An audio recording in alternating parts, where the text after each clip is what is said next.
What's up everybody, this is Danny and today I'm in beautiful LA checking out both the Hyundai Kona Electric and the new Hyundai Nexo. So I partnered with Hyundai to show you both of these. I can't wait to take these on a test drive and share my thoughts with you and also break down the tech that are in both of these vehicles. So let's go ahead and get started.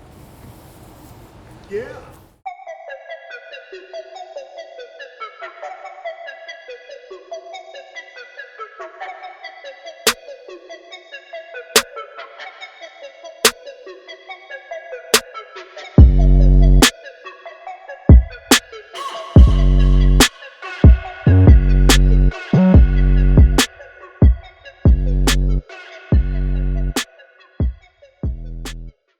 The reason why I'm not talking to you in the car right now is because I only had one day to test drive both of these cars and I wanted to spend as much time as I could with them. So now that I've collected my thoughts, I think the best way to do this is to compare the two vehicles since they're two totally different cars but with the same zero emission goal. So I hope this video can help you understand these two cars a little bit better, especially if you're looking at buying one of these in 2019.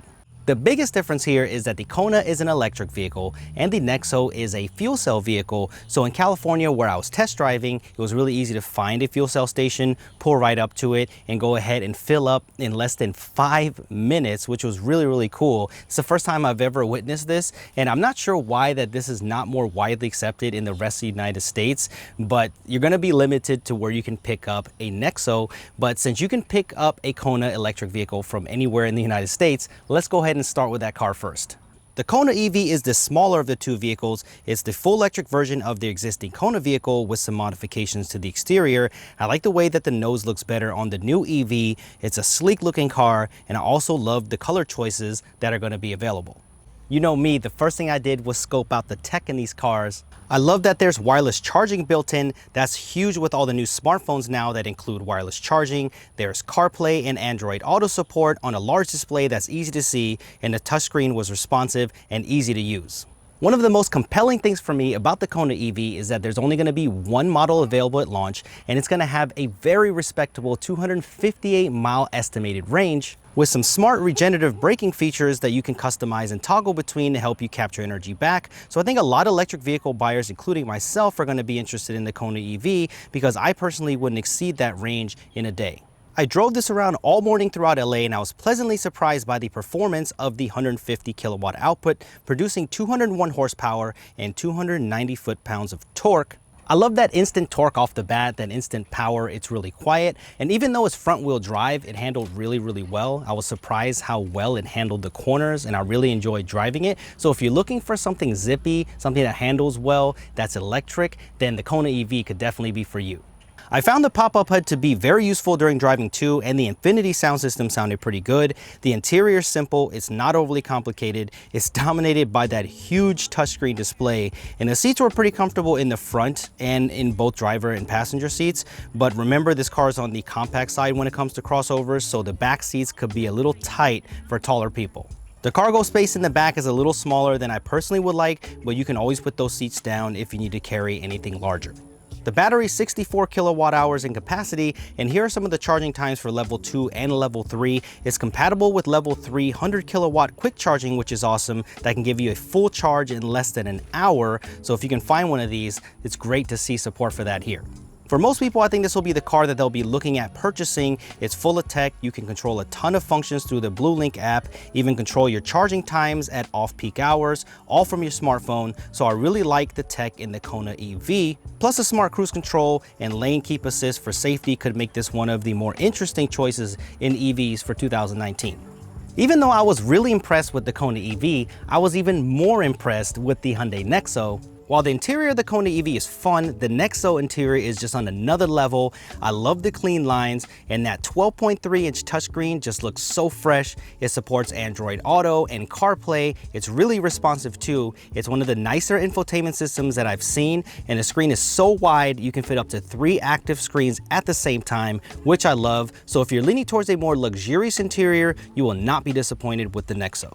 When it comes to tech, this car is loaded. I love how the car handles are flush to the body until it's time to get in. It's a very nice looking 7-inch instrument cluster. You get that same convenient Qi wireless charging for your smartphone and BlueLink app compatibility. A premium Krell 440 watt audio system that sounds great as well. Nice and comfortable seats. And I felt that this car had that adequate space even in the back. Plus this car has remote parking, which is nice. I got to see a demo of this and it worked really well using all of the sensors built in. So if you have problems parking like my wife does, this is perfect. All the safety is here too, keeping you safe on the road with driver attention warning, forward collision avoidance assistance, and lane follow assist. This is the first fuel cell car that I've driven and I was impressed. It produces 161 horsepower from 120 kilowatt output. And since this is a heavier car, I was missing the zippiness from the Kona EV, but it drives really well, very smooth on the road. And I had zero issues when it came to range. We drove it all afternoon through LA because it has a very impressive 370 mile range that is estimated, and it's easy to see the hydrogen fuel cell system at work through the display. I wish fuel cell technology was more widespread. It's pretty amazing how it works. The Kona EV, it's easy to explain. The battery's charged, the battery provides the energy to power the electric motor. It's pretty simple, but with fuel cell, think about it as a combo of an electric and combustion engine. The pressurized hydrogen that is housed in the tanks have an electrochemical reaction with oxygen to produce electricity.